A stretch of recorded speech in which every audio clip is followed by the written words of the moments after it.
Adrien, je reviens vers vous. Alors, le client aussi, hein, chez L'Oréal, il est divers. Il veut être inspiré, il veut être conseillé au fil de son parcours omnicanal. Parlez-nous aussi de la stratégie de contenu que vous déployez à travers l'ensemble des marques. Il y avait et les marques en France et les marques internationales. Alors effectivement, sur, Mais sur le scope France, ouais. effectivement, on a plus de 50 marques. Je le disais tout à l'heure, il y a à peu près une quinzaine de marques qui sont spécifiques à la France. Euh, L'essentiel pour nous, en fait, c'est d'apporter effectivement cette cohérence, mais évidemment cette personnalisation.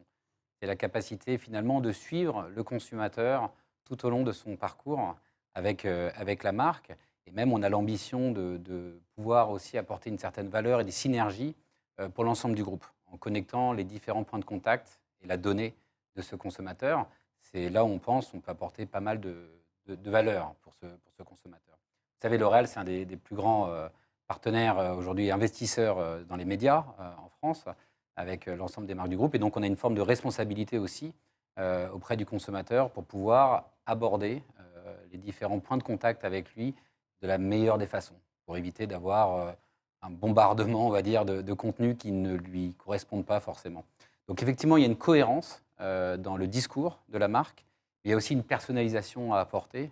Cette cohérence, elle se fasse sur les différentes étapes de son parcours d'achat. On regarde, à mon sens, différents niveaux. D'abord, la notoriété, la construction de la marque, qu'on va appuyer sur différents canaux de communication, la télévision, on parlait de l'affichage tout à l'heure, également la presse, qui vont être des très bons moyens d'asseoir la notoriété.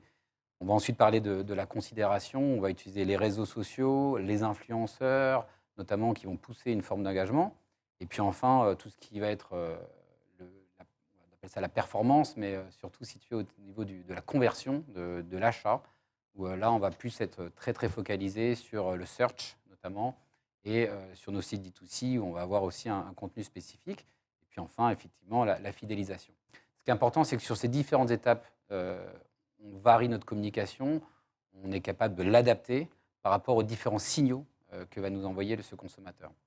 Et communiquer sur ces différentes plateformes, ça également pas la même, on n'a pas la même façon de le faire. Entre un TikTok, entre un Snapchat, entre un Instagram sur les réseaux sociaux, mais également un influenceur, il va falloir véritablement adapter cette communication. Donc les grands enjeux, c'est à la fois garder une cohérence sur l'ensemble du parcours d'achat, mais également une capacité d'adapter son contenu en fonction des différents formats. On sait que TikTok, c'est un format qui est aujourd'hui complètement vertical et qui est plein écran, quand Instagram va être un format plus horizontal, Snapchat va être plus immersif. Donc il faut vraiment que les marques du groupe puissent avoir cette capacité d'adaptation du contenu, à la fois sur les différents moments du parcours d'achat, mais également sur les différentes plateformes. Donc c'est véritablement deux enjeux un peu matriciels qui sont en train de se passer, où on est le consommateur dans son parcours d'achat et quel type de contenu ou de format doit être le plus adapté par rapport au consommateur. On peut avoir des contenus très immersifs, maintenant on en parlera peut-être un peu plus tard sur la réalité augmentée notamment, Mhm. qui va apporter ces nouveaux canaux.